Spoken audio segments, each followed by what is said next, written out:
Hello friends, welcome back to our channel. Today in this video we will discuss RRB NTPC exam 2025 question of 6 June first shift. तो दोस्तों आज के इस video में हम 6 जून यानी आज के फर्स्ट शिफ्ट के क्वेश्चन को डिस्कस करेंगे, जो कि आपका RRB NTPC में जो कि आपका एग्ज़ाम चल रहा है उसमें आया हुआ है। 100% रियल क्वेश्चन है आपका, वो भी एक्स्ट्रा फैक्ट्स के साथ, वो भी हिंदी इंग्लिश दोनों मीडियम में। तो चलिए वीडियो को शुरू करते हैं बिना किसी देरी के। तो हमारा जो फर्स्ट क्वेश्चन है, डिजर्ट साइक्लोन सैन्य अभ्यास किस देशों के बीच होता है?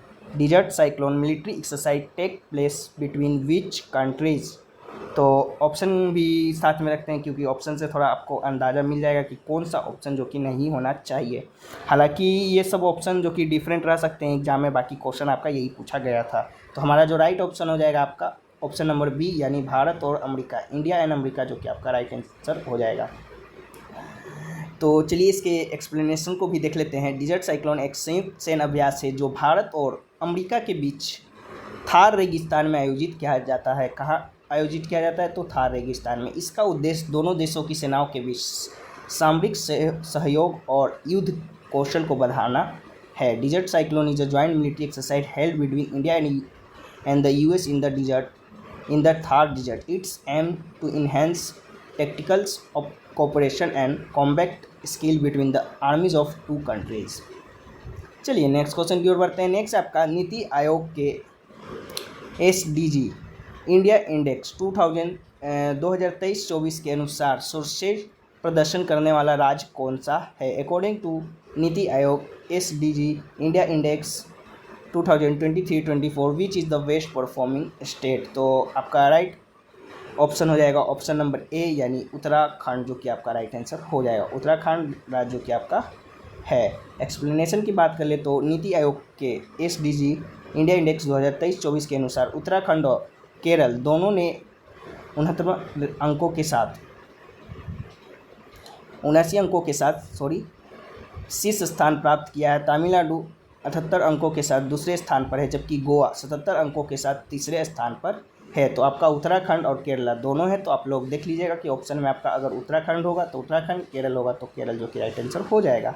According to NITI Aayog SDG India index 2023-24 both Uttarakhand and Kerala have top the list with 79 points. Tamil Nadu is second with 78 points, while Goa is the third with 77 points. चलिए नेक्स्ट क्वेश्चन क्यों बढ़ते हैं। नेक्स्ट आपका ऑपरेशन ब्रह्म किस संदर्भ में चर्चा में है? In which contest is operation Brahma is discuss? तो इसका जो आपका राइट आंसर हो जाएगा ऑप्शन नंबर ए, भारतीय सेना द्वारा म्यांमार में चलाया गया राहत अभियान, जो कि आपका है military exercise between India and Pakistan. Sorry दोस्त, म्यांमार हो गया यहाँ पर, आपका पाकिस्तान नहीं होगा। तो आपका यहाँ पर पाकिस्तान नहीं होगा, म्यांमार होगा। चलिए एक्सप्लेनेशन की बात कर ले तो ऑपरेशन ब्रह्म की बात कर ले। एक भारतीय सेना द्वारा म्यांमार में 28 मार्च 2025 को आए 7.7 तीव्रता के भूकंप के बाद शुरू किया गया राहत और बचाव अभियान है। इस ऑपरेशन के तहत भारतीय सेना ने 118 सदस्य चिकित्सा टीम यानी 7 बेड वाला फील्ड अस्पताल और 80 सदस्यीय राष्ट्रीय आपदा मोचन बल यानी NDRF की टीम भेजी थी। इसके अलावा भारतीय नौसेना के 4 युद्ध पोतों ने 137 टन राहत सामग्री भेजी, जिसमें खाद्य सामग्री, दवाइयाँ, पानी और अन्य आवश्यक वस्तुएं शामिल थी। भारतीय वायुसेना ने भी C-130J और C-17 विमान भेजे, जो राहत सामग्री और चिकित्सा टीमों को म्यांमार तक पहुंचाने में सहायक रहे। इस ऑपरेशन का नाम हिंदू देवता ब्रह्म के नाम पर जो कि रखा गया है, जो सृजन के देवता माने जाते हैं, और यह भारत की पड़ोसी पहले नीति और वसुदेव कुटुंबकम संपूर्ण विश्व एवं एक परिवार है के सिद्धांत को दर्शाता है। Operation Brahma is a relief and rescue operation launch by the Indian army in Myanmar following the 7.7 magnitude earthquake on 28 March 2025. Under the operation, the Indian Army sent a 118-member medical team and 60-bed field hospital and 80-member National Disaster Response Force यानी NDRF team. In addition, 4 Indian Navy warships sent 137 tons of relief materials, including food material, medicine, water, and other essential items. The Indian Air Force also sent C-130J and C-17 aircraft, which were instrumental in transporting relief material and medical teams to Myanmar. The operation is named after the Hindu deity Brahma, believed to be the god of creation, and reflects India's neighborhood first policy and the principle of Vasudhaiva Kutumbakam, and the whole world is one family. चलिए next question को बढ़ते हैं। Next आपका निम्न में से कौन सा कथन पी ब्लॉक तत्वों के बारे में सही है? Which of the following statement is correct about P block element? तो इसका जो आपका राइट आंसर हो जाएगा आपका ऑप्शन नंबर सी, यानी पी ब्लॉक में धातुएं, अधातुएं और उपधातुएं सभी पाई जाती हैं। Metal, non metal and metalloids are all found in the P blocks. चलिए दोस्तों इसका एक्सप्लेनेशन भी देख लेते हैं। पी ब्लॉक आवर्त सारणी के दाएं भाग में स्थित होता है। इसके समूह 13 से 18 तक के तत्व शामिल होते हैं। इनमें धातुएं जैसे थेलियम, अधातुएं जैसे नाइट्रोजन, ऑक्सीजन और उपधातुएं जैसे बोरॉन, टिन सभी प्रकार के तत्व होते हैं। ये तत्व जैविक, औद्योगिक और पर्यावरणीय दृष्टि से अत्यंत महत्वपूर्ण है। The P block is located on the right side of periodic table and it includes elements from group 13 to 18. They contain all type of elements including metals such as thallium, non-metal such as nitrogen, oxygen, and the metallites such as boron, tin. These elements are extremely important for the biological, industrial, and environmental point of view. चलिए next question की ओर बढ़ते हैं। Next आपका सड़क परिवहन मंत्रालय के अनुसार 2025 तक भारत में कितने नए एक्सप्रेस और हाईवे पूरे होने की संभावना है? According to the Ministry of Road Transport, how many new expressway and highways are likely to be completed in India by 2025? तो इसका राइट आंसर आपका ऑप्शन नंबर सी, यानी 15 यानी 15 जो कि आपका राइट आंसर हो जाएगा।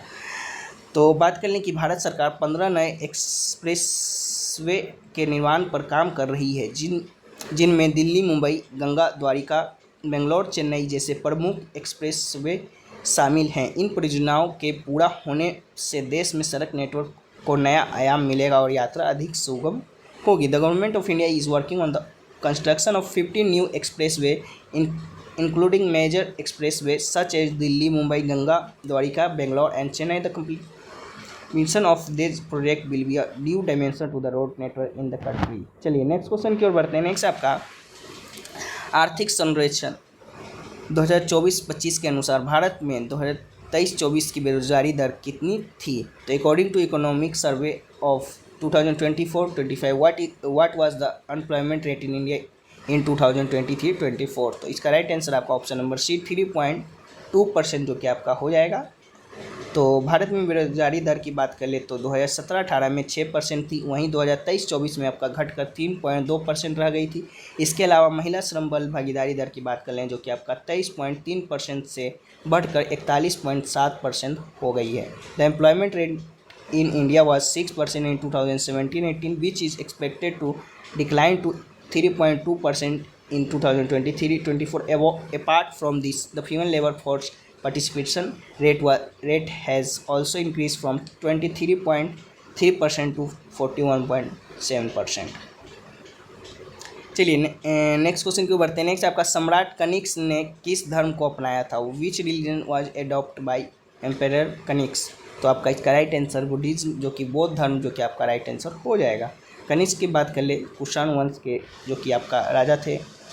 कुषाण वंश जो कि स्थापना कुजुल कड़फिसेंस ने की थी। कनिष्क ने पहली शताब्दी सन के आसपास शासन किया और कुषाण वंश के सबसे महान राजा थे। कनिष्क के समय कुषाण शासन भारतीय उपमहाद्वीप के उत्तरी भाग, अफगानिस्तान संबद्ध कश्मीरी क्षेत्र के उत्तर में मध्य एशिया के क्षेत्रों में जो कि आपका फैला हुआ था। उन्हें बौद्ध धर्म के एक महान संरक्षण के रूप में भी याद किया जाता है। उन्होंने बौद्ध कवि अश्वघोष के अधीन बौद्ध धर्म का अध्ययन जो कि किया था। चौथी बौद्ध परिषद भी कश्मीर में उनके संरक्षण के में बुलाई गई थी। उस परिषद में अभिधर्म पर महान बहस का संकलन जो कि किया गया था। Kanishka belongs to the Kushan dynasty. The Kushan dynasty was found by Kujula Kadphises. Kanishka rule around the 1st century AD and was the greatest king of Kushan dynasty. At the time of Kaniks, Kushan rule extended over the northern part of the Indian subcontinent, Afghanistan, possibly area of Central Asia north of the Kashmir region. He is also remembered as a great patron of Buddhism. He studied Buddhism under the Buddhist poet Ashwaghosh. The fourth Buddhist council was also convened in the Kashmir under his patronage. This that council compiled the great commentary on the Abhidharma. चलिए दोस्तों next question की ओर बढ़ते हैं। Next आपका भारतीय संविधान का अनुच्छेद 31 से संबंधित है। Article 31 of Indian constitution deals with, तो इसका आपका जो कि राइट आंसर हो जाएगा आपका संपत्ति के अधिकार की समाप्ति, टर्मिनेशन ऑफ प्रॉपर्टी राइट्स से जो कि आपका संबंधित है आर्टिकल 31 ए। एक्सप्लेनेशन की बात कर ले तो अनुच्छेद 31 से संविधान में उस समय जोड़ा गया जब संपत्ति का अधिकार मूल अधिकारों से हटाया गया। इसका उद्देश्य कृषि सुधारों और राज्य द्वारा संपत्ति अधिग्रहण के मामले को न्यायिक समीक्षा से कुछ हद तक बाहर करना था। Article 31A was added to the constitution when the right to property was removed from the fundamental rights. Its purpose was to take matters such as agrarian reforms, property acquisition by the state out of judicial review to some extent. चलिए next question की ओर बढ़ते हैं। Next आपका भारतीय संविधान का 105वां संशोधन किससे संबंधित है? What is the 105th amendment of the Indian constitution related to? तो इसका जो कि राइट आंसर आपका हो जाएगा ऑप्शन नंबर सी, जो कि राज्य को अपनी ओबीसी सूची बनाने का अधिकार देना, giving state to right to make their own OBC list. तो एक्सप्लेनेशन की बात कर ले, संविधान 105वां संशोधन अधिनियम 2021 के तहत यह स्पष्ट किया गया कि राज्य सरकारों को अपनी ओबीसी यानी अन्य पिछड़ा वर्ग सूची तय करने का अधिकार है। यह संशोधन सामाजिक न्याय को सुनिश्चित करने के लिए किया गया था। Under the constitution 105th amendment act 2021 it was clarified that state government have to right to decide their own OBC other backward classes list. This amendment was made to ensure social justice. चलिए next question की ओर बढ़ते हैं। Next आपका निम्न में से 15 अप्रैल 2025 तक विराट कोहली के संबंध में कौन सा कथन जो कि आपका सही है, जो कि आपका आईपीएल से रिलेटेड है? Which of the following statement is correct regarding Virat Kohli till 15 अप्रैल 2025? तो पहला आपका 10,000 रन पूरे किए, दूसरा आपका 1,000 चौके और छक्के लगाए, तीसरा आपका 5 खिताब आईपीएल जीते, या और चौथा आपका उपरोक्त में से कोई नहीं। तो आपका ऑप्शन नंबर बी, जो कि 1,000 चौके और छक्के लगाए हैं, तो आपका हिट 100 फोर्स एंड सिक्सेस जो कि आपका राइट आंसर हो जाएगा। एक्सप्लेनेशन की बात कर ले तो विराट कोहली ने आईपीएल में 15 अप्रैल 2015 के बाद से लेकर अब तक 1,000 से अधिक चौके और छक्के जो कि लगा चुके हैं मिलाकर, लेकिन उन्होंने अभी तक 10,000 रन पूरे नहीं किए हैं और एक भी आईपीएल खिताब नहीं जीता है। तो हालांकि अभी तो 2025 में जो कि विराट कोहली ने आईपीएल खिताब जीत लिया है, तो ये कथन जो कि आपका गलत हो जाएगा। करंट से मान ले तो Virat Kohli has score more than 1,000 run including 4 and 6 in IPL since 15 अप्रैल 2015। चलिए नेक्स्ट क्वेश्चन की ओर बढ़ते हैं। नेक्स्ट आपका भारतीय नौसेना दिवस 2024 का विषय थीम क्या है? What is the theme of Indian navy day 2024? तो इसका जो कि राइट आंसर हो जाएगा आपका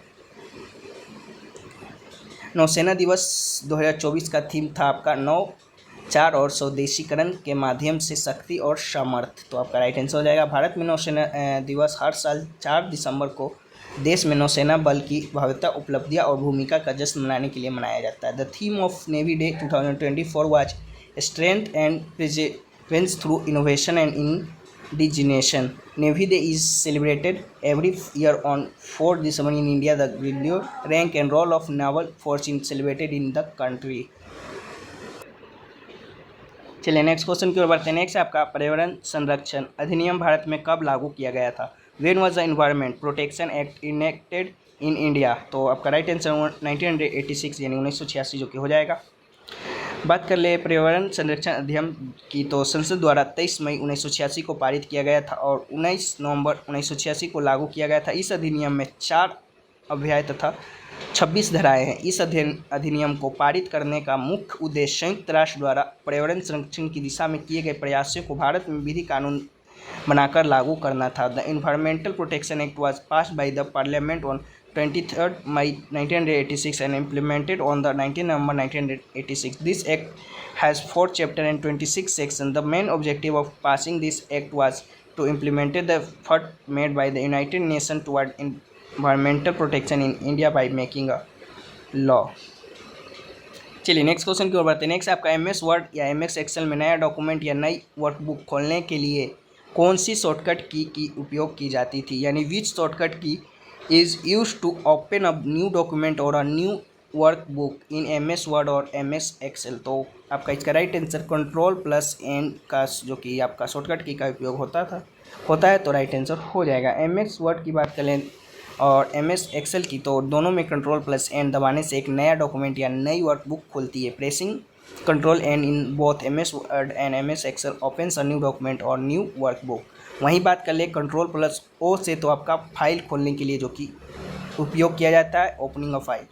Ctrl+P से तो आपका प्रिंटिंग यानी प्रिंट करने के लिए उपयोग किया जाता है। वहीं Ctrl+S आपका सेव करने के लिए किया जाता है, यानी फाइल को सेव कर सकते हैं। चलिए नेक्स्ट क्वेश्चन है आपका, भारत और भूटान की सीमा के बीच कौन सी भौगोलिक विशेषता प्रमुख रूप से स्थित है? Which geographical feature lies prominently between the border of India and Bhutan. तो इसका राइट आंसर आपका हिमालय पर्वत यानी हिमालय माउंटेन्स जो कि आपका राइट आंसर हो जाएगा। भारत और भूटान की सीमा हिमालय पर्वत श्रृंखला से होकर गुजरती है। यह प्राकृतिक रूप से दोनों देशों के बीच एक मजबूत और सुरक्षित सीमा बनाती है। The border between India and Bhutan passes through the Himalayan mountain range the naturally forms a strong and secure border between two countries. चलिए नेक्स्ट क्वेश्चन की ओर बढ़ते हैं। नेक्स्ट आपका, भारत में वर्ष 2023 तक कुल नवीकरणीय ऊर्जा क्षमता कितनी थी? तो what is the total renewable energy capacity in India by the year of 2023? तो इसका राइट आंसर आपका 100 GW हो जाएगा। आपका वर्ष 2023 तक भारत में कुल नवीकरणीय ऊर्जा क्षमता की लगभग बात कर ले तो 100 GW जो कि थी। इसमें मुख्य रूप से सौर, पवन, बायोमास और लघु जल विद्युत शामिल है। इसमें से सौर ऊर्जा की क्षमता लगभग 50 GW थी, पवन ऊर्जा की लगभग 40 GW और बायोमास तथा लघु जल विद्युत मिलाकर 10 GW थी। भारत सरकार ने 2030 तक 500 GW नवीकरणीय ऊर्जा क्षमता का लक्ष्य जो कि निर्धारित किया है। तो दोस्तों ये रहा क्वेश्चन जो कि आपका आज के फर्स्ट शिफ्ट के था, यानी 6 जून फर्स्ट शिफ्ट में जो कि क्वेश्चन पूछे गए थे। बाकी इसका जो PDF है आपको टेलीग्राम चैनल पे देखने को मिल जाएगा रात तक, बोले तो शाम तक। तो आप लोग टेलीग्राम चैनल पे ज्वाइन हो सकते हैं और वीडियो अच्छा लगा हो तो चैनल को सब्सक्राइब कर लीजिएगा। बाकी करना हो तो करिएगा, नहीं करना हो तो नहीं करिएगा। तो चलिए फिर मिलते हैं नेक्स्ट किसी और वीडियो में, तब तक के लिए जय हिंद जय भारत।